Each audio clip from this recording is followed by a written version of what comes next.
warahmatullahi wabarakatuh. Perkenalkan, nama saya Nur Indri dari kelas Manajemen B. Kali ini saya akan menjelaskan dan mempresentasikan mengenai penggunaan huruf miring. Adapun juga pengertian mengenai huruf miring. Huruf miring sering disebut italics dalam terminologi tipografi.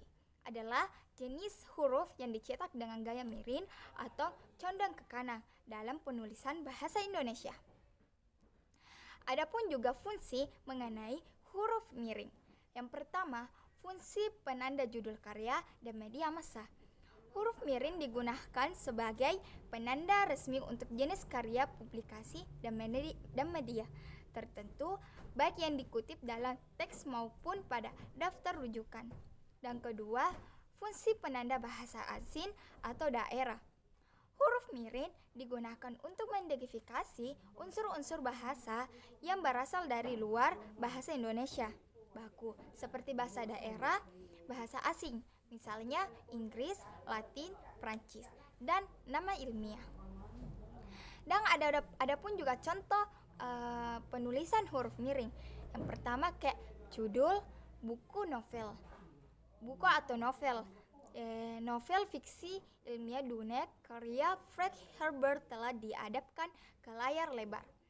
Judul buku harus dimiringkan saat disebut dalam teks. Yang kedua majalah. Analisiskan tersebut dipublikasikan dalam majalah Tempo edisi minggu ini. Namun media massa dicetak miring atau kata temponya. Adapun juga pengecualian penting dalam penggunaan huruf miring. Istilah asing yang diserap kata atau ungkapan asing yang ejaannya sudah disesuaikan dan dianggap telah menyatu dalam bahasa Indonesia tidak ditulis miring. Contohnya yaitu negara itu telah mengalami beberapa kali kudeta, buku Kop d'Etat. Contoh benar, penyakit itu menyerahkan sebagai besar warga, bukan influenza. Dagan. Dari bahasa asing atau bahasa daerah tidak ditulis dengan huruf miring. Contohnya itu pertandingan tim sepak bola Manchester United berlangsung ketat, bukan Manchester United, tapi ditulis dengan miring. Adapun juga kesimpulan